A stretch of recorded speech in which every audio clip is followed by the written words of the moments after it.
பிஸ்மில்லாஹிர்ரஹ்மானிர்ரஹீம். எங்களுடைய பாடம் யூனிட் 12ஆம் பாடம், அதாவது 12ஆம் வகுப்பினுடைய பாடம் பேசிக் கொண்டிருக்கிறது. இப்ப நாங்கள் கடைசி தருவாயில் இருக்கிறோம். இன்னும் சில தலைப்புகள் மட்டுமே இருக்குது. எனவே இன்றைய நாள் இரவு 7 மணிக்கு நடத்த வேண்டிய கொஞ்சம் லேட் ஆயிட்டு, எப்படி இரவு நடக்கும்? நாளைய நாள் இரவும் பாடங்கள் நடக்கும், நாளண்டைக்கும் நடக்கும். நாளைக்கு மார்னிங்ல இருந்து நான் நினைக்கிறேன் பேப்பர் கிளாஸ்ல எங்களுக்கு ஒரு பெரிய செஷன் ஒன்று அல்ல. எப்படியும் நாங்க ஞாயிற்றுக்கிழமைக்குள்ள இந்த யூனிட்டை முடிக்க தான் பாக்குறேன். இன்ஷா அல்லாஹ் ரைட், யூனிட்டை முடிக்க தான் பாக்குறேன். எப்படியோ உங்களோட பயணிப்போம், அவங்களுக்குரிய ரெக்கார்டிங்களோட நாம போவோம். சரியா பிள்ளைங்க? ரைட் என்றால் எங்களுக்கு அடுத்தடுத்த பாடங்கள் போகணும். அவசரமாக இதெல்லாம் முடிச்சு கொண்டு உங்களே கிளியர் பண்ண வேண்டிய தேவைக்குது. அந்த ஒரு நோக்கம் தான். ரைட், இப்ப நாங்க அழகு 5 இபாதத் தொடர்பான விடயங்கள், அத இபாதத்தை வகைப்படுத்தல், இதெல்லாம் நாங்க பார்த்தோம். அப்படிதான் பிள்ளைகள்? ரைட், இன்றைக்கு பாடம் ஸலாத். ஸலாத் இன்றைக்கு பாடம் என்னன்னா ஸலாத். எங்களுடைய வாழ்க்கையோடு இரண்டர கலந்த, ஒரு நாளைக்கு 5 வேளை கட்டாயமாக்கப்பட்ட, இதிலே பல சுன்னத்தகளான தொழுகைகளை கொண்ட ஒரு வணக்க வழிபாடு, ஒரு இபாதத். இதைத்தான் நாங்க இன்றைக்கு பார்க்க போறோம், ஸலாத். ரைட், நிறைய விஷயம் இன்னைக்கு பார்த்தோன்னு இதுல நிறைய கேள்வி நிறைய வரும். உதாரணமாக இப்படி கேள்வி எல்லாம் வரும். சுபஹ் தொழுகையில அதான்ல சுபஹ் தொழுகைக்காக வேண்டி அழைக்கின்ற பொழுது அதான் கூறப்பட்ட நேரம் ஏனைய தொழுகையுடைய அதானில் குறிப்பிடாத சுபஹ் தொழுகையில் மாத்திரம் குறிப்பிடப்பட்ட வரிகள் என்ன? அஸ்ஸலாத்து கைரும் மினன் நௌம், தூக்கத்தை விட தொழுகை சிறந்தது. இப்படியான நிறைய உள்ளூர் கேள்விகள் கேட்கலாம். இது நோட்ஸ்ல எங்களுக்கு தேவை. நோட்ஸ்ல தந்திருக்கிறது தொழுகையினுடைய முக்கியத்துவமும் தொழுகையினுடைய நோக்கம், இரண்டும் தான் பாட்டுக்கு தேவைப்படுறது. முக்கியத்துவம் அல்ல நோக்கம். அதை வச்சு எங்கள் செய்யலாம் எங்களுக்கு, சரியா? ஆனா தொழுகையின் வகைகள், தொழுகையில ஷர்த்துகள், தொழுகையில சுன்னத்துகள், இப்படி எல்லாம் இந்த பாடம் போகும். எனவே இன்றைக்கு நான் நினைக்கிறேன் இது அவ்வளவு என்னால முடிச்சுக்கொள்ள ஏழுமாகும் நினைக்கிறேன். முதலாவது நாங்க நோட்ஸ்ல இல்லாத விடயங்களை பார்க்க முன்னால நோட்ஸ்ல ஈக்கிற விடயங்களை நாங்க முடிச்சுக்குவோம், சரியா? அதை முடிச்சுட்டு சின்ன இன்டர்வல் எடுத்துட்டு அடுத்த கிளாஸ்ல இன்றைக்கு அடுத்த கிளாஸ்ல நாங்க அடுத்த விடயங்களை கொண்டு போய் ட்ரை பண்ணோம். இன்ஷா அல்லாஹ் பார்ப்போம் டைம்கள் எப்படி செட் ஆகுது. ரைட், இப்ப ஸலாத் என்பது எங்களுக்கு பரிச்சயம் இல்லாததால நிறைய இதை பத்தி தெரியும், நிறைய நாங்க படிச்சிக்கிறோம். இதை பத்தி நாங்க சின்ன காலத்துல சின்ன காலத்துல அதாவது எங்களுக்கு 10 வயது ஆனாலே அந்த காலத்துல இருந்து தொழுகையை பற்றிய அறிவு, அதுல ஈடுபாடு எல்லாமே எங்கள்கிட்ட இருக்குது. எனவே இது பெரிய ஒரு கஷ்டமான உண்டாயிக்காது. முதலாவதாக ஸலாத் என்பதற்கு மொழி கருத்து என்னன்னு பார்ப்போம். மொழி ஸலாத் என்பதற்கு அரபு மொழியை பொறுத்த மட்டும் ஸலாத்துக்கு 3 வகையான கருத்து. 3 வகையான கருத்து அரபு மொழியை பொறுத்த மட்டும் ஸலாத் என்பதற்கு 3 வகையான கருத்து. ஒன்று பிரார்த்தனை, துஆ. ஒன்று பிரார்த்தனை, துஆக்கு தான் அரபுல ஸலாத் சொல்லுவாங்க. தொழுகை அது வேற கதை, அது இஸ்லாத்தின் பார்வையில். பொதுவாக அரபு மொழி எடுத்தோம் என்றால் பிரார்த்தனை என்று சொல்லப்படும், அல்லது முதுகெலும்பு.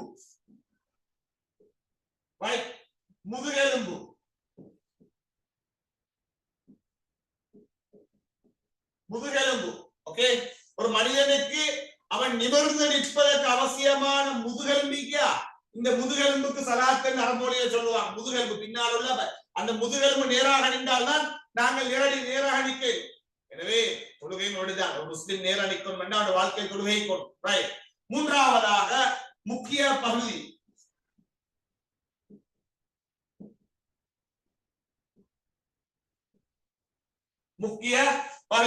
ஒரு விடயத்துல பல விடயம் நிற்கிற நேரம் அதுல எது முக்கியமான பகுதியோ அந்த முக்கியமான பகுதிக்கு சொல்லுவாங்க அரபால ஸலாத். எனவே சலாத் என்ற நேரம் தொழுகதான். அது இஸ்லாத்துல. அரபு மொழி எடுத்தோம் என்றால் இந்த கருத்து அல்ல. பிரார்த்தனை துவாக்கு சொல்லுவாங்க, அல்லது முதுகெலும்பு. ஒரு மனிதனுடைய முதுகெலும்பு என்பது அவனுக்கு மிக முக்கியம். முதுகெலும்பு கூடினா நாங்க நேர நிற்க முடியாது. நேர நிற்கிற மட்டும்தான் எங்களுக்குரிய மரியாதையும். அதெல்லாம் புறம் விடுங்க. எனவே முதுகெலும்புக்கு சொல்லுவார்கள் சலாத் என்று. ஒரு விடயத்தினுடைய முக்கியமான பகுதி, ஒரு விடயத்தினுடைய முக்கியமான பகுதிக்கு சொல்வார்கள் சலாத் என்று. சரியா? இஸ்லாத்தின் பார்வையில தக்பீருடன் ஆரம்பித்து, சரியா பிள்ளை? இஸ்லாத்தின் பார்வையில தக்பீருடன் ஆரம்பிக்கிறது. அல்லாஹு அக்பர் என்று தக்பீருடன் ஆரம்பித்து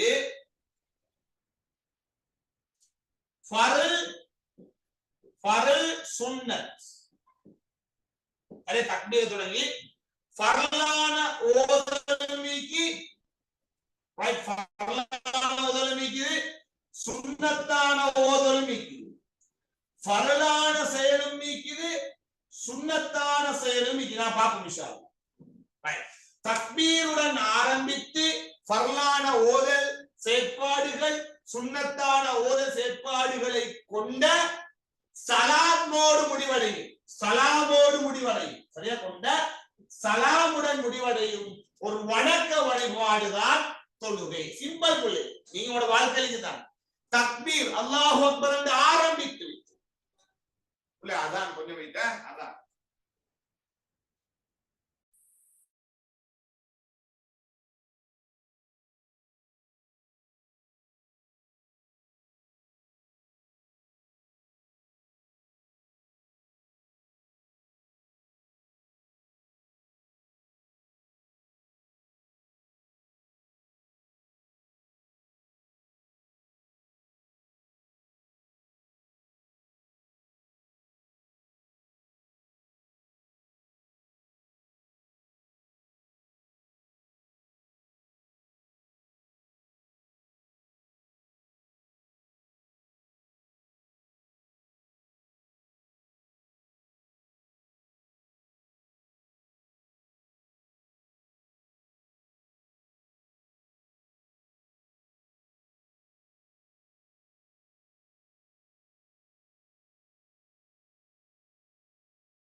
அப்ப தக்பீரோடு ஆரம்பித்து ஃபர்லான ஓதலும் செயல்கள், சுன்னத்தான ஓதல்களும் செயல்களும் செய்து சலாமுடன் முடிவடையும் ஒரு வணக்கம். உண்மையிலே தொழுகையில கட்டாயம் ஓத வேண்டிய விஷயங்கள் நீக்கி சுன்னத்தில ஓத வேண்டிய விஷயங்கள் நீக்கி, தொழுகையில கட்டாயம் செய்ய வேண்டியது நீக்குது, சுன்னத்தாக செய்ய வேண்டியது இன்னைக்கு உதாரணமாக சூரா ஃபாத்திஹா, ரைட்? உதாரணமாக சூரா ஃபாத்திஹா கட்டாயம் ஓதணும். நான் இதெல்லாம் பாப்போம் இன்ஷா அல்லாஹ். நான் சூரா ஃபாத்திஹா தொழுகையில சூரா ஃபாத்திஹா ரைட் கட்டாயம் ஓதும். சரியா? சூரா ஃபாத்திஹா ஓதாம தொழுகை ஏற்றுக்கொள்ளப்பட மாட்டார். கட்டாயம் அல்ஹம்துலில்லாஹி ரப்பில் ஆலமீன் என்று ஆரம்பிக்கக்கூடிய அந்த சூராவை நான் கட்டாயம் ஓதும். அதே நேரம் கடைசி அத்தஹியாத், கடைசி அத்தஹியாத் உதாரணமா சுபஹ் தொழுகையில் ஒரு அத்தஹியாத் அது கடைசி. அடுத்த எல்லா தொழுகையும் மக்ரிப், இஷா, லுஹர், அஸர் எல்லா தொழுகையும் ரெண்டு தக்பீர். அதுல கடைசி சுபஹ் தொழுகையில் ஒன்று தான், அது மட்டும்தான் கடைசி. ஏனைய எல்லா தொழுகையிலும் ரெண்டு தக்பீர். அதுல முதல் தக்பீர் அல்ல, கடைசி தக்பீர் கட்டாயம் ஓதணும். கடைசி கடைசி அத்தஹியாத், கடைசி அத்தஹியாத். ஓகே, கடைசி ரெண்டு அத்தஹியாத் இருக்குது. ஆனால் அதுல கடைசி அத்தஹியாத் நான் கட்டாயம் ஓதணும். ஓகே, வேற தொழுகை சலாம் அஸ்ஸலாமு அலைக்கும் சொல்றா, முதல் ரெண்டு அஸ்ஸலாமு அலைக்கும், அஸ்ஸலாமு அலைக்கும் அஸ்ஸலாம் சொல்லுவோமே, அதுல முதல் அஸ்ஸல் சலாம், முதல் சலாம் நாங்க தொழுகையில கட்டாயம் அது தேவை. முதல் சலாம் அது தொழுகையில பொதுவாக கட்டாயம் சூரா ஃபாத்திஹாவும் சூரா அல்ல அத்தஹியாத் என்ற துஆவும் நாங்கள் கட்டாயம் ஓத வேண்டும். அடுத்தெல்லாம் சுன்னத், ருக்கூல ஓதுறது சுன்னத், சுஜூதுல ஓதுறது சுன்னத், வஜ்ஹலில் துஆவுல் இஃப்திதா அது சுன்னத், இதெல்லாம் சுன்னத். எனவே தொழுகையில் முக்கியமாக கட்டாயம் ஓத வேண்டியது சுன்னத். பாருங்க, கட்டாயம் ஓத வேண்டியது மிக்க சுன்னத்து. கட்டாயம் ஓத வேண்டிய சூரா ஃபாத்திஹா கடைசி அத்தஹியாத். சுன்னத்தானவைகள்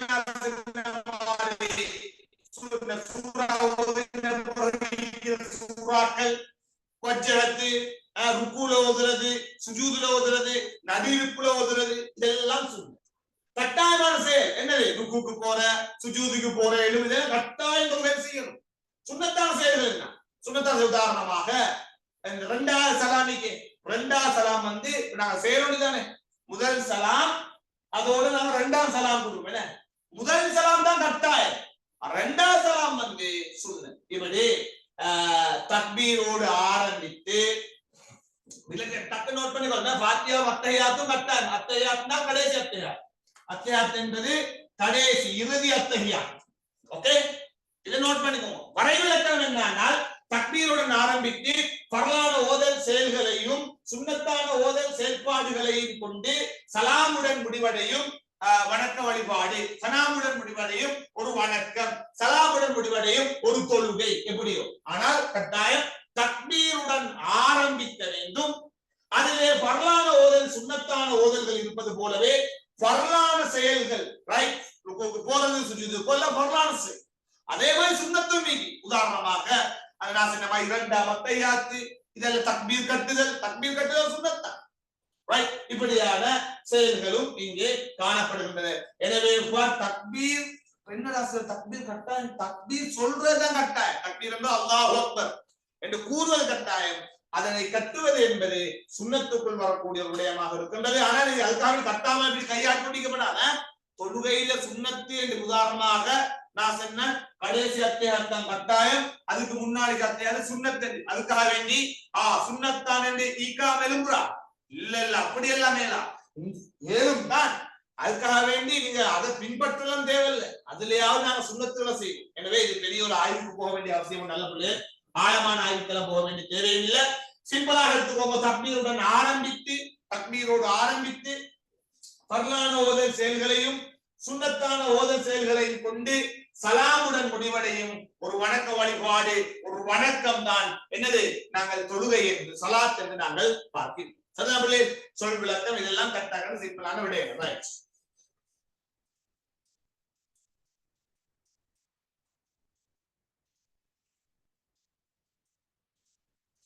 இப்ப நாங்க எங்க நோட்ஸ்ல வாரோம்.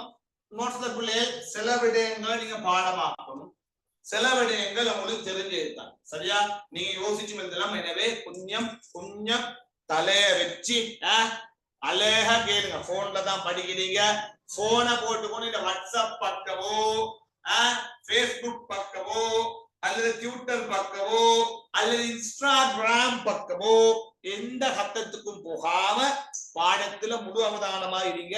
அதெல்லாம் போறதுக்குரிய நேரம் காலம் உங்களுக்கு இருக்குது. சரியா? ரைட். அவதானம் தான் எங்களுக்கு முக்கியம். இது உங்களோட வாய்ப்பு நேரம். வாய்ப்பு விடுபட்டால் வாழ்க்கையில வாப்ப மருக வராது. அதை மட்டும் ஞாபகம். ஒரே ஒரு உதாரணம் சொல்லி போறோம். அடுத்த தலைப்பு. இந்த ஐபோன், இந்த சாம்சங் இதெல்லாம் வர முந்தைய உங்களுக்கு தெரியுமோ தெரியாது. இருக்கிற காலங்கள்ல போன் என்றால் நோக்கியா இல்ல, பிளாக்பெரி. பிளாக்பெரி நீ கேள்விப்பட்டீங்க தெரியா? பிளாக்பெரி போன் ஒருத்தன் டேக்கின்ற அதுதான் கெம்மன். அதுதான் கெம்மன் பிளாக்பெரி போன். ஓகே போன் தான் நான் பிளாக்பெரி போன். ஆனா பிளாக்பெரி போன் சொல்லி அவங்க தான் இனி உலகத்துல ஆட்சி செய்ய போற போன் விஷயத்துல எண்ணிக்கிற நேரம் ஐபோன் வந்துச்சு. ஐபோன் வந்த நேரம் பிளாக்பெரி நிறுவனம் செஞ்சு இது என்ன சின்ன புள்ள மாதிரி டாய்ஸ் மாதிரி வந்து டோய் இது அப்படி கேவலப்படுத்துங்க. ரைட். ஆனா இன்னைக்கு பிளாக்பெரின்றது உங்களுக்கு தெரியாத லெவலுக்கு, எனக்கு இதுல பெரும்பாலும் தெரியாத லெவலுக்கு அந்த பிராண்டே இல்லாம போயிட்டு அந்த மொத்த இடத்தை ஐபோன் பிடிச்சினா. இதை செல்ல வந்த முக்கியமான விடயம் என்னவென்றால் வாய்ப்பு பிளாக்பெரிக்கு அந்த வாய்ப்பிக்கிற நேரமே அந்த வாய்ப்பை தக்க வைத்துக் கொள்வதற்காக வேண்டி அவர்கள் அனைத்தையும் செய்திருந்தால் இன்றைக்கு அவர்கள் முன்னிலையில் இருந்திருப்பார்கள். அவர்கள் அதனை யோசிக்கவில்லை. புதிதாக வரக்கூடியவர்களை ஏனமா பார்த்து தானும் கொள்ளாமல் வாராக்களையும் கவனிக்காமல் இருந்ததன் விளைவால் இன்றைக்கு அதனுடைய எட்ரஸை இல்லாமல் நிறுவனம் முழுமையாக மூடப்பட்ட ஒரு நிறுவனமாக மாறிவிட்டது. எனவே வாய்ப்புக்குள்ளே போன பிறகு மருக வராது. அதான் இங்க சொல்லவாது. வாய்ப்புகள் போன பிறகு மருக வராது. எனவே ஈக்கிற நேரம் அந்த வாய்ப்பை தக்க வைத்துக் கொண்டு அதுல வெற்றி அடைவது தான். ரைட். உங்களுக்கு நீங்க மௌத்தா போற நேரம் ஏழு போறோம் இந்த இன்டர்நெட் பேஸ்புக் அதெல்லாம் இன்றைக்கு நீங்க பார்க்கணும் என்ற கட்டாயம் அல்ல. ஆனா இந்த பாடத்தை படிக்கணும் என்பதோட கட்டாயம், ஏலவல் எழுதணும் என்பதோட கட்டாயம். இந்த டைமுக்குள்ள நீங்க என்ன செய்யணுமோ பிளான் பண்ணுங்க. பிள்ளைகள் வாழ்க்கையில பிளானிங் என்பது முக்கியம். அந்த பிளானுக்காக வேண்டி நீங்கள் எதையும் செய்யக்கூடியவர்களாக இருக்க வேண்டும் என்பதுதான் எங்களுடைய ஆசை. ரைட். ஓகே, பார்த்துக்கலாம். தொழுகையின் முக்கியத்துவம்.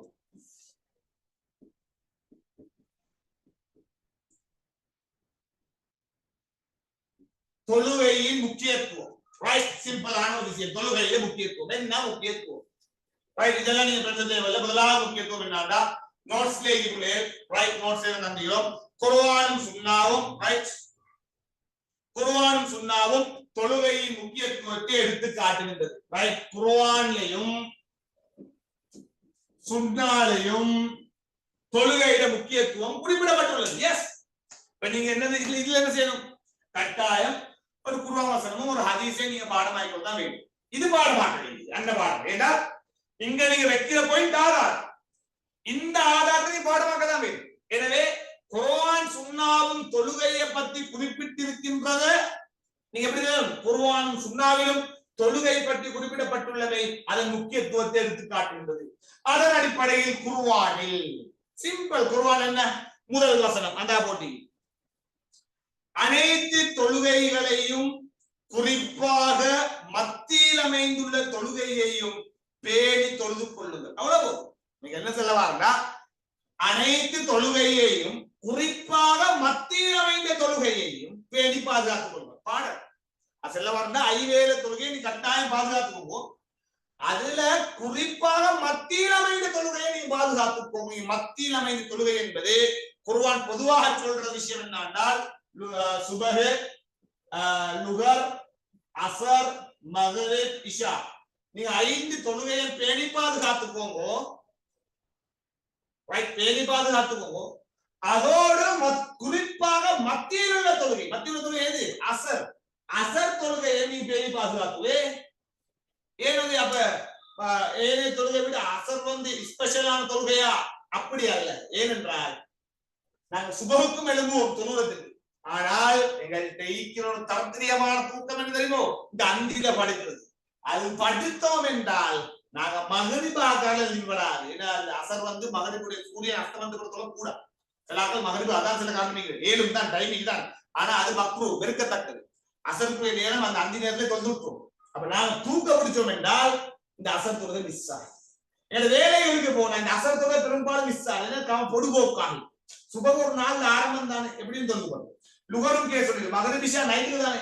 ஆனா இந்த மாலை நேரம் விளையாட போற அதே கொடியமான செட்டாக தூங்குற இதுகளால தொழுகை மிஸ் ஆகிறதுக்கான வாய்ப்பு நிறைய உள்ளது. எனவே தான் குர்ஆன் தெளிவாக சொல்லுது. இதெல்லாம் விளக்கத்தை கொடுக்க தேவையில்ல, விளக்கத்துல சொல்லிக்கிட்டா எனவே மேற்குறிப்பிட்ட குர்ஆன் வசனம் தொழுகையை பேணி பாதுகாத்துக் கொள்ற விடயமாக குறிப்பிடப்பட்டவல்ல, இது ஒரு முக்கியத்துவம் வாய்ந்த இபாதத்தாகும் என்று அந்த வசனத்தை எப்படி எழுதணும்? உதாரணமாக தொழுகையின் முக்கியத்துவம் என்றால் முதலாவது குர்ஆனும் சுன்னாவும் தொழுகையின் முக்கியத்துவத்தை குறிப்பிட்டுள்ளது.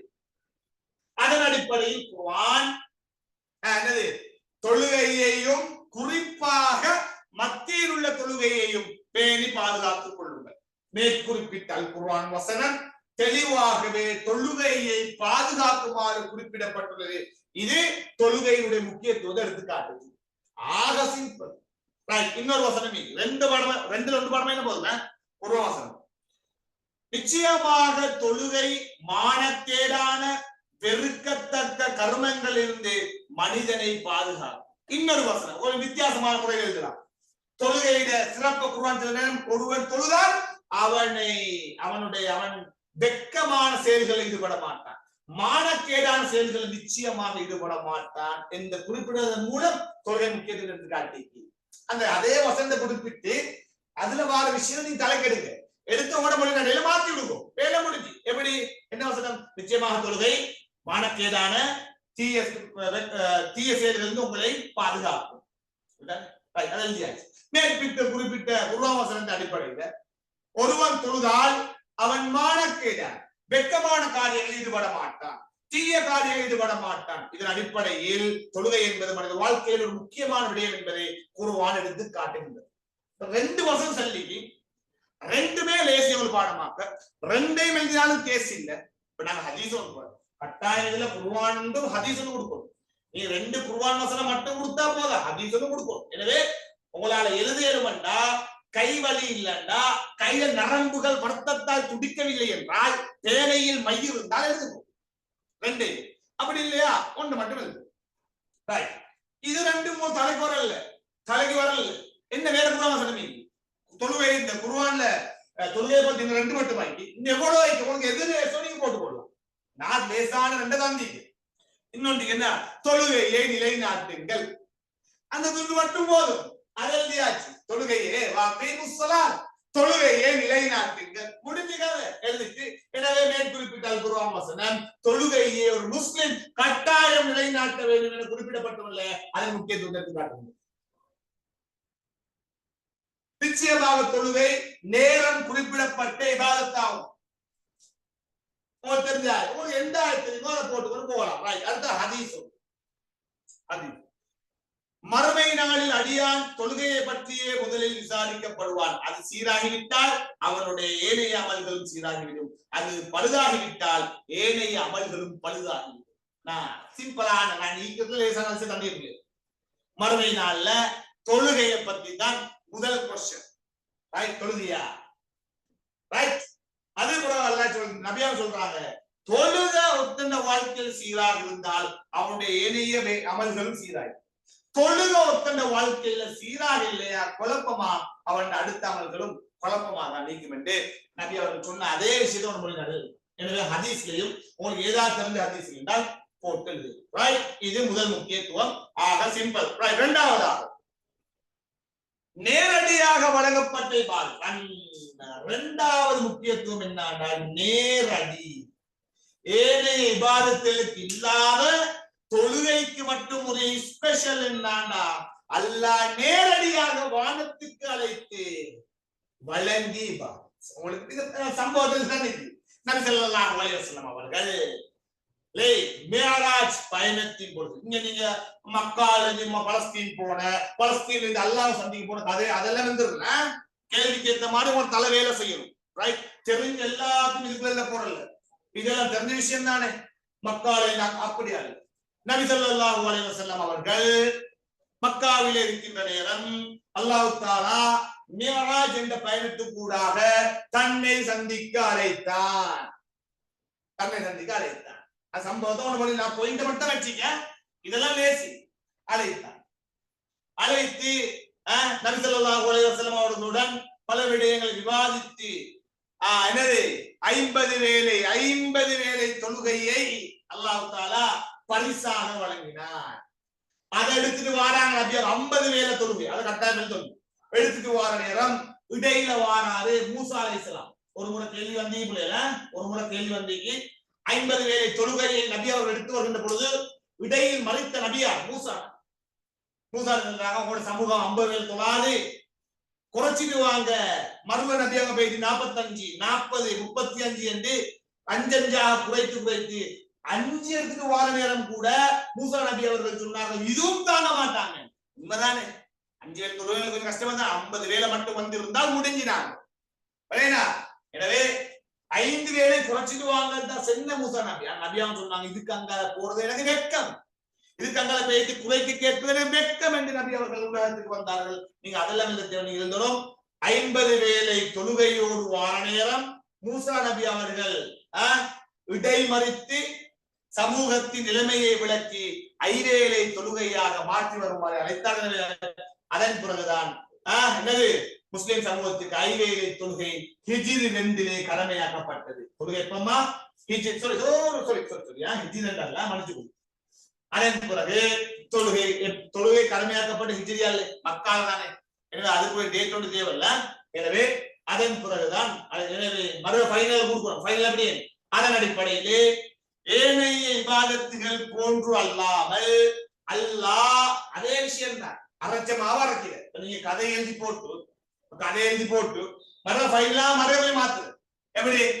எனவே ஏனைய இபாதத்துகள் போல் அல்லாமல் அல்லாஹ் தஆலா தொழுகையை நேரடியாக வழங்கியதன் ஊடாக தொழுகை என்பது ஒரு முக்கியமான இபாதத் என்பதை இங்கே குறிப்பிட முடியும் என்று கொடுத்தா விஷயம் முடிஞ்சு.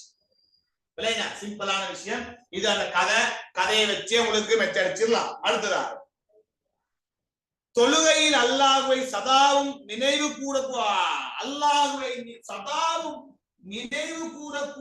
ஒரு இபாதத், அல்லாஹ்வை நினைவுபடுத்தக்கூடிய இபாதத் தான் தொழுகை. அப்ப நீங்க எப்படி எழுதணும்? தொழுகை என்பது அல்லாஹ்வை ஒவ்வொரு முறையும் நினைவுபடுத்தக்கூடிய ஒரு இபாதத்தாக இருப்பதால அது முக்கியத்துவம் வாய்ந்த ஒரு இபாதத். ஒரே முக்கியத்துவம் என்று சொல்ல அடிக்கடி போடத்தான் தொழுகையில சதாவும் நாங்க யார் ஞாபகப்படுத்துறோம்? அல்லாஹ்வை. இப்ப நீங்க என்ன செய்யணும் என்றால், சில குர்ஆன் வசனங்கள்ல கருத்துகள் எழுதும். ஒன்று பெரிய பெரிய வசனம் அல்ல, சூரா ஃபாத்திஹான கருத்து ஃபுல்லா இல்ல, தேவையில்ல. சிலது உதாரணமாக இய்யாக நஅபுது வ இய்யாக நஸ்தஈன் இஹ்தினஸ் ஸிராத்தல் முஸ்தகீம், அந்த 2 வசனம் எல்லாம் போகும். சரி, அப்ப என்ன செய்யணும்? தொழுகையின் பொழுது ஓதக்கூடிய சூரா ஃபாத்திஹாவிலே எல்லாம் எழுதவான இய்யாக நஅபுது வ இய்யாக நஸ்தஈன். பாருங்க கருத்து என்ன? யா அல்லாஹ், உன்னையே வணங்குகின்றோம், உன்னிடமே உதவி தேடுகின்றோம். இஹ்தினஸ் ஸிராத்தல் முஸ்தகீம், யா அல்லாஹ் எங்களுக்கு நேரான பாதையை காட்டுவாயாக. இந்த வசனத்தை மட்டும் எல்லாம் போகும். ரைட், எழுதி போட்டு குறித்த வசனம் என்னது? தொழுகையில் இறைவனை நினைவுபடுத்தக்கூடிய வசனமாக காணப்படுகின்றது.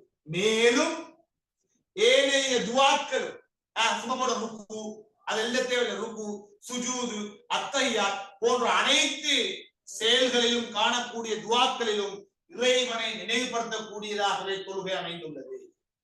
இதெல்லாம் நீங்க நினைச்சிருந்தது, அதனால நான் பாயிண்ட் மட்டும் வச்சு இதெல்லாம் நீங்க பாடமாக்க போறல. ரைட், இதெல்லாம் அப்படியெல்லாம் பாடமாக்கி சொல்ல தேவைப்படா. ரைட், நம்ம லேசி நினைவு அல்லாஹ் தஆலாவை தொடர்ந்தும் நினைவுபடுத்தக்கூடிய ஒரு இபாதத்தாக, அதனால முக்கியத்துவம். எப்படி? சூரா தொழுகையிலே கட்டாயமாக ஓத வேண்டிய சூரா ஃபாத்திஹாவிலே யா அல்லாஹ் உன்னையே வணங்குகின்றோம், உன்னிடமே உதவி தேடுகின்றோம், எங்களுக்கு நேரான பாதையை காட்டுவாயா என்ற வசனத்துல நான் அல்ஹம்துலில்லாஹ், நான் சின்ன வசனம் இல்ல, அல்ஹம்துலில்லாஹி ரப்பில் ஆலமீன், அகிலத்தாரின் இறைச்சகனான அல்லாஹ்வுக்கே புகழ் அனைத்தும், அர் ரஹ்மானிர் ரஹீம், அளவற்ற அருளாளன் நிகரற்ற அன்புடையோர், மாலிகி யௌமித்தீன், நியாய தீர்ப்பு நாள் அதிபதி. இதெல்லாம் அல்லாஹ் பத்தி தான், வேற யார பத்தியும் அல்ல. நான் சின்ன வசனம் தலைக்கு வராட்டி அதை போடுங்க. அகிலத்தாரின் இறைச்சகனான அல்லாஹ்வுக்கே புகழ் அனைத்தும், அவன் அளவற்ற அருளாளன் நிகரற்ற அன்புடையோர். குறித்த வசனம் ஒவ்வொரு நாளைக்கு எத்தனை முறை சூரா ஃபாத்திஹா ஓதுறோம்? ஒரு நாளைக்கு 2 சுபஹுக்கு 4, மொத்தம் 17 ரக்காத் வருது. மொத்தம் 17 ரக்காத். 17 ரக்காத்தை நாங்கள் அல்லாஹ்வை நினைவுபடுத்தும். அது மட்டுமல்ல, அது மட்டுமல்ல, நீங்க நான் ஒன்னா சென்றதுக்கு வித்தியாசமா சொல்றேன். அது மட்டுமல்ல, சுஜூது, ருக்கு, அத்தஹியாத் போன்ற எல்லா அமர்களிலும் அல்லாஹுவை துதி செய்வதால், அல்லாஹுவை நினைவு கூறுவதால் தொழுகை என்பது இறைவனை சதாவும் நினைவுபடுத்தக்கூடிய ஒரு இபாதத்தாக காணப்படுகின்றது. அதன் முக்கியத்துவத்தை எடுத்துக்காது. இதெல்லாம் ஆக நோமலான, ஆக சிம்பிளான விஷயம். ரைட்? ஓகே. 3. 4வது ஈமானின் அடையாளம். ஈமான் அடையாளம். தொழுகை என்பது ஈமான் அடையாளம். இப்ப எப்படி எழுத போறீங்க? ஒரு முஸ்லிமிடம் ஈமான் இருப்பதற்கான மிக முக்கியமான அடையாளம் அவன் தொழுகையில் ஈடுபட வேண்டும். ஒரு முஸ்லிமிடம் ஈமான் உள்ளது என்பதற்கான அடையாளம், வெறும் ஈமானுக்கு அவன் முஸ்லிம் அல்ல, அவனிடம் ஈமான் உள்ளது என்பதற்கான தெளிவான அடையாளம் அவன் தொழுகையிலே ஈடுபட வேண்டும். அப்பொழுதுதான் அவன் முஸ்லிமாக, முக்மீனாக கருதப்படுவான். நபிகள் சொன்னார்கள், ஒரு ஹதீஸ், ஹதீஸ போட்டாச்சு. முஸ்லிமுக்கும் காபிருக்கும் இடையிலான வேறுபாடு தொழுகையை விடுவதாம். ஹதீஸ் சொல்வது பாடமாய். ஒரு முஸ்லிமுக்கும் ஒரு காபிருக்கும் இடையிலான வேறுபாடு தொழுகை. எனவே ஒரு முஸ்லிமாக வாழ வேண்டும் என்றால் அவன் தொழ வேண்டும். தொழாமல் அவன் இருந்தால் அவன் காபிராக பார்க்கப்படுகின்றான். எனவே என்ன சொல்லவார தொழுதாத்தான் அவன் ஈமானின் அடையாளம் தொழுகை. அந்த ஹதீஸை போட்டு பசங்க விளங்கப்படுத்துங்க. எனவே குறித்த ஹதீஸின் அடிப்படையிலே ஒருவனிடம் தொழுகை இல்லை என்றால் அவனை காபிராகத்தான் பார்க்கப்படும். ஒருவன் தொழுகை இல்லை என்றால் அவன் காபிராகத்தான் பார்க்கப்படுவான் என்ற விளைவு கொடுத்து, எனவே தொழுகை உள்ளவன் தான் முஸ்லிமாக இருக்கின்றான். எனவே ஈமான் அடையாளம். குர்ஆன் அதை கட்டாயம் இந்த போயிட்டு பாருங்க. மறுமை நாளில் அடியான் தொழுகையை பற்றியே சொல்லி குர்ஆன் சுவனபதியில் இருந்து கொண்டு குற்றவாளிகளை நோக்கி உங்களை சக்கரனும் நரகத்தில் புகுத்தியது எது என்று கேட்பார்கள். அதற்கு நாங்கள் தொழவில்லை என்று கூறுவார்கள். இன்னொரு சம்பவம் ஒன்றுமா, சுவனத்துல இருந்து கொண்டு சொர்க்கத்துல இருந்து கொண்டு நரகத்துல இருக்கிறாங்கள பார்த்து கேட்போமா, ரைட்டா, நீங்க ஏவாப்பா சக்கரத்துல இருக்கிறீங்க, சக்கரன் நரகத்துல, ஏன் நீங்க சக்கரன் நரகத்துக்கிறீங்க? அப்ப சொல்லுவாங்களா, நாங்க தொழல்ல. பாருங்க, அப்ப தொழுதால் தான் சொர்க்கம். ஈமான் இருந்தால் தான் சொர்க்கம் அல்ல, தொழுதால் தான் சொர்க்கம். தொழாதவனுக்கு சக்கர என்ற நரகம் உண்டு என்பதை விளக்கி நீங்க பசங்க அந்த 2 விஷயம் வச்சிருந்தீங்கன்னா அதான் நீங்க வந்து யோசிக்க வேணா. ஆக சிம்பிள் இது. அடுத்ததாக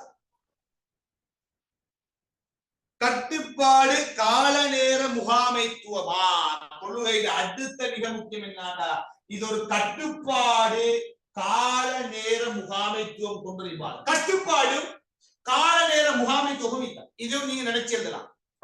என்ன கட்டுப்பாடு என்றால், அங்கே தொழுகையின் பொழுது இமாமுக்கு முஸ்லிம்கள் கட்டுப்படுவார்கள். இமாம் அல்லாஹ் அக்பர் சொன்னால் பின்னாடி கிராக்கள் அல்லாஹ் அக்பர் சொல்லி கட்டுவாங்க. இமாம் ருக்கூக்கு போனால் பின்னாடி கிராக்கள் ருக்கூக்கு போவாங்க. இமாம் ருக்கூல எழுப்பினால் பின்னால் உள்ளாக்கள் எழுப்பாங்க. இங்கே தலைமைத்துவ கட்டுப்பாடு காணப்படுகின்றது.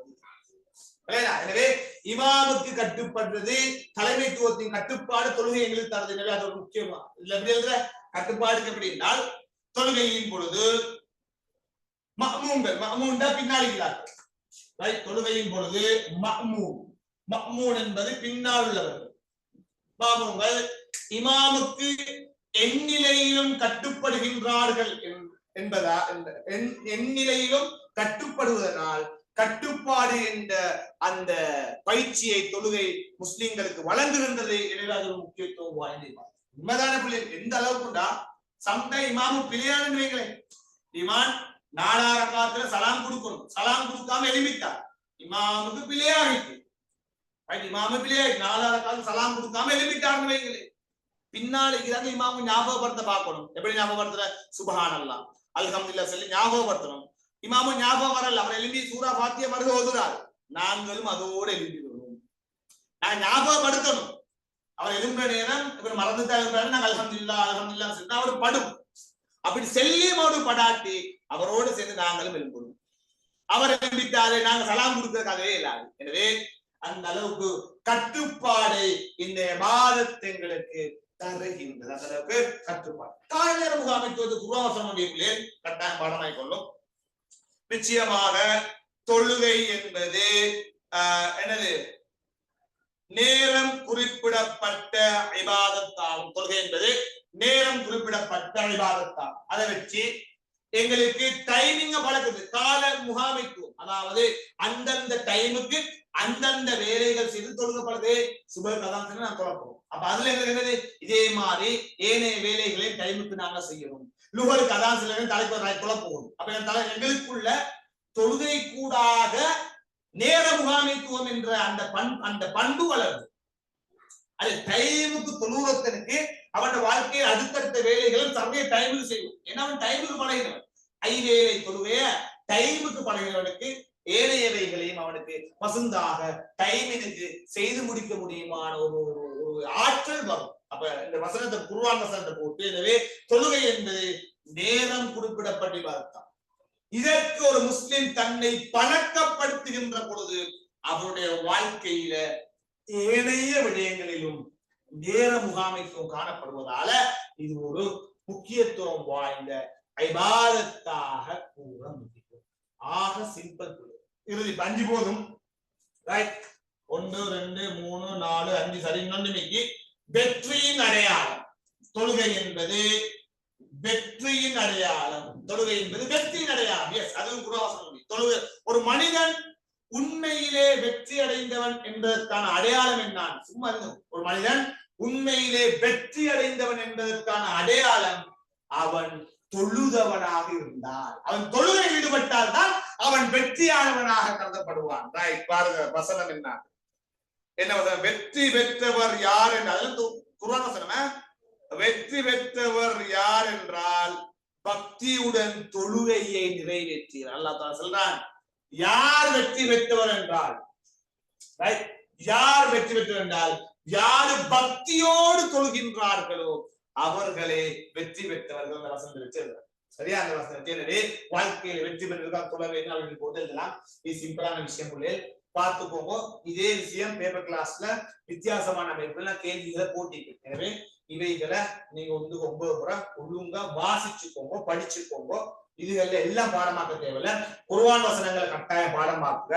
இந்த டைமோட இது உங்களோட டைமை வேஸ்ட் பண்ணமான பிள்ளைகள் இந்த வாட்ஸ்அப்ல இந்த உங்களோட ஏனைய விடயங்களை டைமை வேஸ்ட் பண்ணாதீங்க. எந்த அளவுக்கு இந்த படிப்புக்கு உங்களுக்கு முக்கியத்துவம் கொடுக்கணுமோ அந்த அளவுக்கு கொடுத்து படிங்க. அப்பதான் நீங்க எதிர்பார்க்கிற அடையலாம். ஏனோ தானோ என்று படிக்கவாதீங்க. சரி, ஏனோ தானோ படிக்காம உங்களோட டார்கெட்டோட வச்சுதான் நீங்க போறீங்க. அந்த டார்கெட்டை அடையக்கூடிய மாணவர்களாக மாற வேண்டும். ரைட், நாங்க அடுத்த தலைப்புல போம். தொழுகையின் நோக்கம். இதுவும் ஆக சிம்பிள். இதுல நோட் பண்ண வேண்டும். குர்ஆன் ஸ்பெஷலாக பாதுகாத்துக்கோங்க என்று சொல்லப்பட்ட தொழுகை அசர் தொழுகை. ஸ்பெஷலாக குறிப்பாக குர்ஆன் வந்த வசனம். அதுகள் பார்ட் 1 எல்லாம் மிக மிக முக்கியமான விடயங்கள். கேள்விகள் எங்கால வரும் என்று எங்களுக்கு தெரியாது. சரி, நாங்க ஏற்கனவே முதல் 2 அளவுடைய பார்ட் 1 முடிச்சுக்கிறோம். அதை நல்லா பார்த்துக்கோங்க. உங்களுக்கு கடைசி நேரங்கள்ல தெரிவு வினாக்கள் என்ற அந்த மாட்டு கூட்டத்துக்குள்ள பெய்த வானம் என்பதுதான் எங்களுடைய மிக மிக அன்பான வேண்டுகோள். இஸ்லாம் படிக்கிறார்கள், எல்லா பாட்டையும் தெரிவை நம்ப மாட்டார்கள் என்பதை நீங்க தலைக்குள்ள வச்சுக்கோங்க. எவ்வளவு சொன்னாலும் கடைசி நீங்க அதுக்குள்ளதான் போகும். நீங்க அது அந்த தெரிவுன்றதை வந்து நீங்க A-level பேப்பர் கைக்கு வரும் வரைக்கும் தான் தெரிவுன்ற உங்களுக்கு திருப்தி ஆயிடும். பேப்பர் கைக்கு வந்ததோட எல்லாம் முடிஞ்சு. ஒன்று வராட்டி போன முறை அதான் பிள்ளைகள் நடந்த சிலாக்கள் தருவாங்க. நான் எனக்கு தேவையில்ல செல்ல வேண்டிய அவசியம் அல்ல. நாங்க அந்த பேப்பர் செய்தாக்கள் இந்த பேப்பர் செய்தாக்கள் உங்களோட அந்த பயிற்சி இந்த தவணை பரீட்சைக்கு நாங்க தான் பேப்பர் எடுக்க. எனவே இதுதான் கேள்வி. வெளியுடவான வெளியூட்டன்னே போலீஸால பிடிச்சும் போவாங்க. அந்த அளவுக்கு தெரிவு தந்திக்கு 100% இதுதான் இப்படி எல்லாம் தருவாங்க. அதை நீங்க நம்பி போட்டு இந்த முறை நடந்த நான் நம்பி போயிட்டு பாவம் அந்த பிள்ளைகள், பாவம் உண்மையிலேயே அந்த பிள்ளைகள் பாவம். எனக்கு இது நல்லா இல்லாத நான் படிச்சு கொடுக்க பாடசாலைக்கு பக்கத்து பாடசாலை, அதாவது நான் ஐசி பாடம் ஒரு ஸ்கூல்ல செய்த அந்த ஸ்கூலு பக்கத்து நல்ல சம்பவம். கண்ணில் கண்ணீர் வந்துச்சு. எனக்கு நல்ல படிக்கக்கூடிய டேலண்டான மாணவர். எதிர்பார்க்க வினாக்கள் என்பது மிக மிக மொட்டுத்தான். சரி, இதெல்லாம் உங்களுக்கு கஷ்டம் உண்டல்ல. ரைட், அடுத்தது தொழுகையின் நோக்கம். அதையும் குறிக்க முடிப்போம். தொழுகையின் நோக்கம் முதலாக, அதாவது முக்கியத்துவம் நாம முக்கியத்துவம் லைன்ல போயிட்டாச்சா. நீங்க முக்கியத்துவம் நோக்கங்களை இதாக்கிறப்படும் ரைட். ஏண்ட ஒரு ட்ரிப்புட முக்கியத்துவம் என்ன, ட்ரிப்புட நோக்கம் என்ன? ட்ரிப்ட முக்கியத்துவம் என்ன? மாணவர்களை அவருடைய அதாவது கல்விசார் விடயங்களை பிராக்டிகலாக கற்றுக்கொள்வதற்கான வாய்ப்பாக அமையும். அப்படி விட முக்கியத்துவம் இருக்கலாம். ட்ரிப்புடைய நோக்கம் மாணவர்களை ஒற்றுமைப்படுத்தல். அப்படி பாயிண்ட் பண்ணி கொண்டு போலாம். முக்கியத்துவம் நோக்கம் எல்லாம் ஒன்றுமாய்தான் நீக்கும். ஆனா சர்வையை பிரிச்செழுதலும் நான் பிரிச்சே தந்திருக்கிறேன். தொழுகையின் முக்கியத்துவம் என்பதை இலகுவாக எழுதலாம், தொழுகையின் நோக்கம் என்பதை மிக மிக இலகுவாக எழுதலாம். அது வேறு இது இல்ல, எல்லாம் இலகுவாக எழுதலாம். நீங்க நான் செல்லிக்க உங்களுக்கு பெட்டர் எப்படி எழுதுறது? ஒரு பாயிண்ட போட்டாச்சு, நல்லா நினைக்கும். ஒரு பாயிண்ட போட்டாச்சு, அந்த பாயிண்ட் ஒரு விளக்கம் கொடுத்தாச்சு, சரியா? அதுக்கு ஒரு ஆதாரம் கொடுத்தாச்சு. அந்த ஆதாரத்துக்கு அதே அந்த ஆதாரத்தை பார்த்தே ஒரு விளக்கம் கொடுத்தா உங்களோட நோட்ஸ் சரி. பாருங்க, உதாரணமா தொழுகை நோக்கங்களில் ஒன்று நேரான பாதையில் இட்டு செல்லும். உங்களை நேரான பாதையில் இட்டு தொழுகை நோக்கத்தின் முதலாவது நேரான பாதை. தொழுகை நோக்கத்தின் முதலாவது நேரான பாதை. இதான் நோக்கம், உங்களே சரணையான பாதை. இந்த பாயிண்ட் விளக்கப்பட்டு ஒரு தொழுகை ஒரு முஸ்லிமை நேரான பாதை மட்டும் போட்டு அவங்களுக்கு சிக்கலே போதும், நோட்ஸ் போத செல்லுங்க. இறைவன் திருப்தி அடைந்த, சும்மா சுத்தல கொடுத்த இறைவன் திருப்தி அடைந்த நேரான பாதையில் இட்டு செல்லும். இப்ப கொடுக்குறீங்க ஆதாரம். இந்த பாயிண்ட போட்டு பாயிண்ட் விளங்கப்படுத்தியாச்சா, பாயிண்ட் விளங்கப்படுத்தியாச்சு. இப்ப என்ன ஆதாரம்? அந்த ஆதாரம் வச்சுக்கிறோம், லேசான ஆதாரம். நீ அல்லாஹுவை வணங்கும் போது அவனை காண்பதாக நினைத்துக் கொள். அவனை நீ காணாவிட்டாலும் அவன் உன்னை பார்த்து கொண்டிருக்கின்றான் என்று நினைத்துக்கோ. இந்த ஆதாரத்தை கொடுத்தாச்சு, சரியா? நீ தொழுற நேரம் உன்னை உள்ளத்துல நினைச்சுக்கோ அல்லாஹ் உன்னைய பார்க்கிறான் என்று. நான் சொல்லி நீ தொழுற நேரம் உன்னை உள்ளத்துல நினைச்சுக்கோ, நீ அல்லாஹ் பார்க்கிறாய். நீ அல்லாஹ் பார்த்து கொண்டுதான் தொழுறேன்னு உள்ளத்துல நினைச்சுக்கோ, சரியா? அல்லாஹ் நீ பார்க்காட்டியும் அல்லாஹ் உன்னை பார்த்து கொண்டு தான் நினைக்கிறான், அந்த சிந்தனை உனக்கு வரும். அதான் நீங்க செல்ல வாங்க. என்ன செல்ல வாருன்னா மறுகாலம் பாருங்க. நீ அல்லாஹுவை வணங்கும் போது அவனை காண்பதாக நினைத்துக் கொள். அவனை நீ பார்க்கிறாய் என்று நினைச்சுக்கோ. அவனை நீ காணாவிட்டல், உண்மையிலே அவனை காண்பதில்லை, நீ உள்ளத்தால் நினைச்சுக்கோ பார்க்கிறாய் என்று. அவனை நீ காணாவிட்டாலும் அவன் உன்னை பார்த்து கொண்டிருக்கின்றான். இந்த ஆதாரத்தை கொடுத்தாச்சு, சரியா? ஆதாரத்தை இப்ப இந்த ஆதாரத்துல பாயிண்டோட ஜாயின் பண்ணணும். குறித்த ஆதாரத்தின் அடிப்படையில அல்லாஹுவை ஒருவன் பார்க்கின்றான் என்று உள்ளத்தில் நினைத்து, அதே போன்று அல்லாஹ் என்னை பார்த்து கொண்டிருக்கின்றான் என்றும் உள்ளத்தில் நினைக்கின்ற பொழுது அவன் தவறான வழியில் அல்லாஹ்னே பார்த்து, உதாரணமா பிரின்சிபல் உங்களை எப்படி பார்த்து கொண்டு இருக்கிற நேரம் நாங்க தப்பு செய்வோமா? இல்லே, பிரின்சிபல் பார்த்து கொண்டு இருக்கிறது. அதைத்தான் இந்த ஹதீஸ் செல்லவா என்னன்னா, நீ அல்லாஹ்வை பார்த்து கொண்டு இருக்கிறன்னு நம்பு. அப்படி நம்புற நேரம் தொழுவ நேரம் அல்லாஹ்னே பார்த்து கொண்டிருக்கிறான், நான் அல்லாஹ் பார்த்து கொண்டிருக்கிறேன். அப்படி நம்பி நீ தொழுதால் ஒருவன் பார்த்து கொண்டிருக்கிறேன், நான் தவறான பாதையில போக மாட்டோமே. அப்ப அந்த ஆதாரத்தை நீங்க எப்படி விளங்கப்படுத்துற? எனவே குறித்த ஆதாரத்தின்படி அல்லாஹ் என்னை அவதானிக்கின்றான். அல்லாஹ் என்னை அவதானிக்கின்ற சிந்தனை என்னுடைய உள்ளத்திலே வந்தால் ஒரு பொழுதும் ஒரு முஸ்லிமுடைய உள்ளத்தில் வந்த ஒரு பொழுதும் ஒருவன் நெறி தவறி வழி தவறி செல்ல மாட்டான், அவன் நேரான பாதையிலே செல்வான். எனவே தொழுகையின் பொழுது அல்லாஹுடைய சிந்தனை வருவதால அவன் நேரான பாதையில் செல்வான் என்பதை நீங்க இந்த பாயிண்ட வச்சு விளங்கப்படுத்தினா சார். ஆக சிம்பிளான ஆக லேசான விஷயம். எனவே நேரான பாதை என்ற நேரம் பாயிண்ட் விளங்கப்பட்டு ஒருவன் தொழுகையில் ஈடுபடுகின்ற பொழுது அவன் இறைவன் திருப்தி அடைந்த நேரான பாதையிலே செல்வான். ஆதாரம் கொடுத்தாச்சா? ஆதாரத்தை எனவே இந்த ஆதாரத்தின்படி தொழுகின்ற பொழுது ஒருவனுடைய உள்ளத்தில் அல்லாஹ் என்னை அவதானிக்கின்றான் என்ற சிந்தனை தோன்றும். அல்லாஹ் அவதானிக்கின்றான் என்ற சிந்தனை உள்ளத்தில் தோன்றுகின்ற பொழுது அவன் ஒரு பொழுதும் வழி தவறி செல்ல மாட்டான், அவன் நேரான வழியிலே செல்வான். எனவே அந்த ஃபைனல் மரபு. எனவே தொழுகையின் பொழுது ஒருவன் நேரான பாதையிலே நிச்சயமாக செல்வான். இது தொழுகையின் நோக்கமாகும், சரியா? இப்படி எழுதினா பிள்ளை கொஞ்சம் விளங்கப்படுத்தி ஆதாரத்தை போட்டு கொஞ்சம் ஒரு இடைவெளி விட்டு ஆதாரத்தை விளங்கப்படுத்தி எழுதினீங்கன்னா உங்களுக்கு சொல்லிட் மார்க்ஸ் தான். இதுதான் அந்த டிசைன் பேட்டர்ன். இது எல்லாம் பாடமாக ஆதாரத்தை மட்டும் தலைப்புல வச்சா சரி விளையும். வாய்ப்பாடுமா வாய்ப்பாடு பெருக்கல் என்பது எப்படி விளையும் கொண்டா உங்களுக்கு வேண்டிய பெருக்கலாம், கூட்டல் என்பது எப்படி விளையும் கொண்டா வேண்டிய கூட்டலாம். அதே மாதிரி தான் நோட்ஸை நாங்க எப்படி செட் பண்ணணும். ஆதாரம் மட்டும் தலைப்புல பாயிண்ட் தலைப்புல பாயிண்ட் விளங்கப்படுத்தியாச்சு. ஆதாரத்தை அதே ஆதாரத்தை அந்த விஷயத்தை பார்த்து உங்களோட மொழி நடையில் நீங்க எழுதிருக்கோம். நிச்சயமா புள்ளி கிடைக்க முடியும். இதுதான் எங்கட பிள்ளைய எடுக்கிறதுக்கான ரகசியம். மட்டுமல்ல 95 மேல அப் பண்ணி கொண்டு நல்ல ஒரு ஸ்கோர் எடுக்கிற ரகசியம் எல்லாம் பாடமாக இந்த தியரி எல்லா பாடத்துக்குள்ளேயும் போடுது. ரைட். இரண்டாவது அல்லாஹ்வை ஞாபகப்படுத்தல். அதேதான். ரைட். அல்லாஹ்வை ஞாபகப்படுத்தல். ரைட். அல்லாஹ்வை ஞாபகப்படுத்தல்.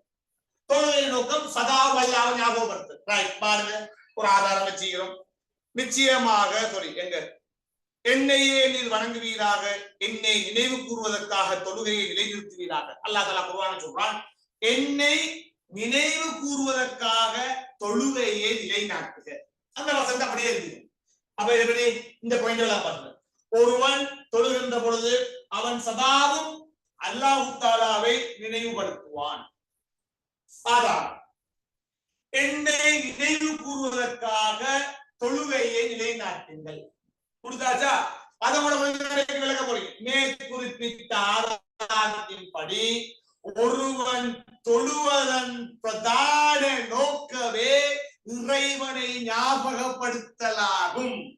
எனவே தொழுகை கூடாக ஒரு நாளைக்கு 5 வேளை தொழுகை கூடா, இதெல்லாம் சும்மா நோட்ஸ்ல கூட்டுறதுதான். ஒரு நாளைக்கு 5 வேளை தொழுகை கூடாக அவன் இறைவனை ஞாபகப்படுத்துகின்றான். எனவே தொழுகையுடைய அடிப்படை நோக்கம் அல்லாஹ்வை ஞாபகப்படுத்துகிற அடிப்படை முக்கியமான நோக்கம். ஒவ்வொன்றுக்கு ஏற்ற மாதிரி போட்டு கொடுப்போம். நோட் செட் ஆயிரும் உங்களுக்கு. ரைட். மூணாவது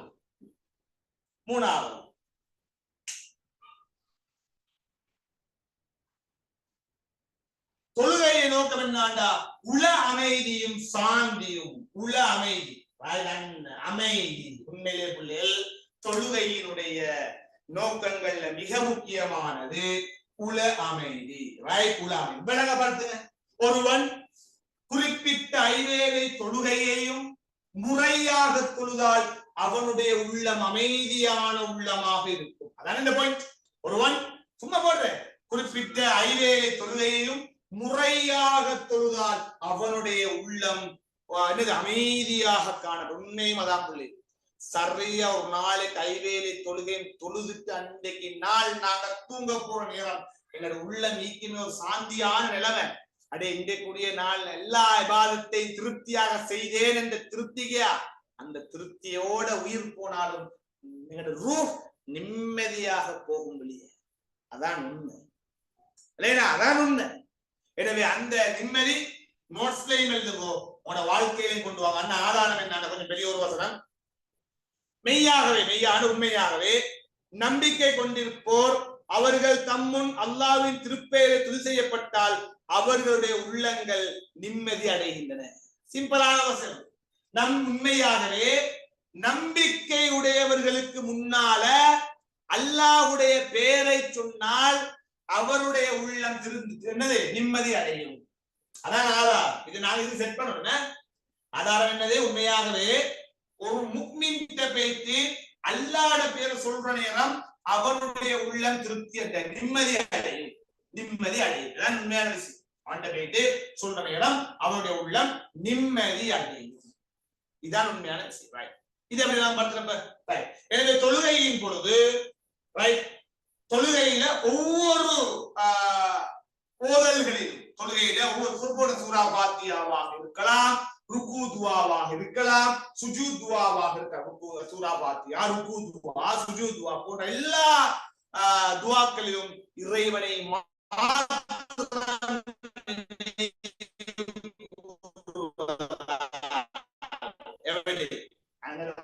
ஆதாரம் நேரடியான ஆதாரம் என்ன? உண்மையாகவே நம்பிக்கைக்குரியவரிடம் சென்று இறைவனுடைய பேரை சொன்னா என்னது? அவன் உள்ளம் நிம்மதி அடையும். ஆதாரத்துக்கு நாம் செட் பண்ற தொழுகையில அல்லாஹ்வுடைய பேர் தானே கூறப்படுது. சூரா ஃபாத்திஹா அல்லாஹ்வுடைய பேர், ருக்குல அல்லாஹ்ட பேர், சுஜூதுல அல்லாஹ்ட பேர், அத்திஹாத்ல அல்லாஹ்ட பேர், எல்லாம் அல்லாஹ்ட பேர் தான். எனவே தொழுகையில ஒவ்வொரு செயற்பாடுகளிலும் அல்லாஹ்வின் பேர் ஞாபகப்படுத்துவதால் அவனுடைய உள்ளம் திருப்தி அடைந்த நிம்மதி அடைந்த உள்ளமாக காணப்படும். இவ்வளவு லேசனா பிள்ளை இதுல ஒரு கேள்வி வரத்தானே போகுது. நீங்க புள்ளி எடுக்கத்தானே போறீங்க. நான் சொன்ன மாதிரி அதே பேட்டர்ன் ரைட். பாயிண்ட் விளங்கப்படுத்தியாச்சு. இது இப்ப பழைய கொள்ளுனா இப்ப நாங்க பேப்பர் கிளாஸ்ல வந்துட்டோமே. இது பழைய பாயிண்ட் விளங்கப்படுத்தியாச்சு. ஆதாரத்தை கொடுத்தாச்சு. ஆதாரத்தை விளங்கப்படுத்தியாச்சு. ரைட். நாலாவது என்னன்னா தொழுகை தீய பண்புகளை அகற்றி நல்ல பண்புகளை சொல்லி. தொழுகை தீய பண்புகளை அகற்றி நல்ல பண்பு. நாங்க ஏற்கனவே பார்க்கிறோம். தொழுகை என்பது நிச்சயமாக மானக்கேடான விடயங்களிலிருந்து தீய விடயங்களை மனிதனை பாதுகாக்கும். அதே விஷயம் தான் இங்கேயும் எழுதியாடி போயிட்டு. தொழுகை என்பது கெட்ட விடயங்களில் மனிதனை பாதுகாக்கும். எப்படி எழுத போற? நிச்சயமாக ஒருவன் தொழுகையிலே ஈடுபட்டால் அவனை அல்லாஹ் கெட்ட விடயங்களில் இருந்து பாதுகாக்கின்றான், பாவமான விடயங்களை விட்டு விடுகின்றான். ஆதாரத்தை கொடுத்தார். ஏற்கனவே பாடமாக்கின ஆதாரம் தான். நிச்சயமாக தொழுகை மானக்கேடான தீய விடயங்களில் இருந்து மனிதனை பாதுகாக்கும். அதே விஷயம். எனவே ஒருவன் முறையாக தொழுகையை நடத்தி வந்தால் அவன் நிச்சயமாக பாவமான காரியத்தில் ஈடுபட மாட்டான், மானக்கேடான விடயங்கள் ஈடுபட மாட்டான். அந்த விஷயம் அப்படி எழுந்து போட்டானே. எனவே போய் அதுக்கு பிறகு பாயிண்ட் விளங்கப்படுத்தியாச்சு, ஆதாரத்தை போட்டாச்சு, ஆதாரத்தை விளங்கப்படுத்தியாச்சு. இந்த நோட்ஸை இப்படித்தானே கொண்டு போறேன். ஐந்தாவதாக இறுதி ஆதாரம் கொடுக்கலாம். உதாரணமாக நோட் சொல்லும் ஐந்தானே கடமை உணர்வு, நேரத்துக்கு இயங்குதல், சுறுசுறுப்பாக இயங்குதல், புரிந்துணர்வு வழங்குதல், கட்டுப்பாடு, சுத்தம் எல்லாம் கொடுக்கலாம். அஞ்சாவது பாயிண்ட் அதெல்லாம் வரும். கடமை உணர்வு. எஸ், கடமை உணர்வு வரும். ஐவேளை தொழுகையை சரிய டைமுக்கு தொழுகிற கடமை உணர்வு வரும். அல்லாஹ்வுடைய கடமையை சரிய ஐவேளை செய்தான்டா அவன் வாழ்க்கையில எல்லா வகையான கடமையும் ஐவேளை சரியாக செய்வான். நேர முகாமைக்கும் ஏற்கனவே சின்னமாயிட்டான். நேரத்துக்கு பள்ளிக்கு போய் தொழக்கூடிய ஒருவன் நிச்சயமா அவனுடைய வாழ்க்கையில ஏனைய விடயங்களிலும் அந்த நேர முகாமைத்துவத்தை கடைபிடிப்பான். புரிந்துணர்வு தொழுகையில முக்கியமான தொழுகையில நாங்க சஃப்ல நிக்கிற நேரம் பணக்காரன் ஏழை குட்டேன் நெட்டேன் என்ற வேறுபாடு இல்லாமல் சமனாக நிற்பதால் சமூகத்துக்குள்ளால் ஒரு அழகான புரிந்து உண்மை. அது உண்மைதான் புள்ளி, அது உண்மை. நாங்க சொன்னது நாங்க நம்புறல. ஒரு ஹாஜியாரும் ஹாஜியார் விட்டு வேலை செய்யறதும் சமனுக்கு சமனாக நின்று அல்லாஹு அக்பர் என்று தக்பீர் கட்ட நேரம் ஒரு புரிந்துணர்வு வாரம். சலாம் கொடுக்கிற நேரங்கள்ல சைட்ல இருக்கிற என்றால் அது என்னது புரிந்துணர்வு. நானும் நீயும் ஒரு மனிதன். நான் பணக்காரனா இருந்தாலும் சரி, நீ ஏழையாக இருந்தாலும் சரி, நான் எஜமானா இருந்தாலும் சரி, நீ விளக்காரனா இருந்தாலும் சரி, நான் நீ ஒரு மனிதன் புரிந்துணர்வு. சுத்தம் தொழுகை மிக முக்கியமான சுத்தமே. உடல் சுத்தமாக இருக்கணும், குடு செஞ்சுட்டு போகணும், ஆடை சுத்தமாக இருக்கணும், தொழுவ இடம் சுத்தமாக இருக்கணும். இப்படி அந்த பாயிண்ட அப்படியே எழுது. அந்த விஷயம் ஒவ்வொன்றாக நீங்க எழுதினீங்கன்னா விஷயம் முடிஞ்சு. சரியாக சிம்பிளானது. இது பிள்ளைகள் 10 புள்ளிக்கும் வரலாம், 8 புள்ளிக்கும் வரலாம், 6 புள்ளிக்கும் வரலாம். 6 புள்ளிக்கு வந்தாலும் 3 எழுதுங்க. 10 புள்ளிக்கு வார மிகப்பெரிய குறைவு லேசானது தானே. எனவே 4 மட்டும் பாடமாய் கொண்டால் போதும். சரியா? அதுவும் தான். சரி, உடைச்சுடைச்சுதான் கேள்வி வரும். 8 புள்ளிக்கு வந்தால் 4 எழுதுங்க, 10 புள்ளிக்கு வந்தால் 5 எழுதுங்க. ஆக சிம்பிளாக முடியும். சரியாவளே விஷயம் முடிஞ்சு. ஓகே, இப்ப தொழுகையிட உங்களோட கைட் நோட்ஸ் முடிஞ்சு. முக்கியத்துவம் இது இல்லாம சில விடயங்கள் உள்ளது. இன்ஷா அல்லாஹ் இப்ப படிச்ச பாடங்கள் எப்படி, இப்ப தலையில போட்ட பாடங்கள் எப்படி? ஓகேயா? ஏறிச்சா?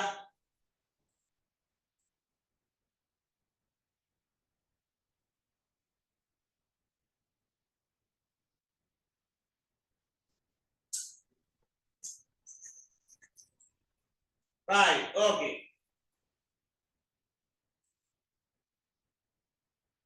சரி, அடுத்த கிளாஸ் இன்ஷா அல்லாஹ் சரியாக 9 மணிக்கு நாங்க ஆரம்பிப்போம். அடுத்த ஏனைய விடயங்கள் தானே, சிம்பிளான விடயங்கள் தான். நாங்க அவசரமா முடிப்போம் இன்ஷா அல்லாஹ். 9 மணிக்கு ஆரம்பிப்போம். அஸ்ஸலாமு அலைக்கும் வரஹ்மத்துல்லாஹி வபரகாத்துஹு.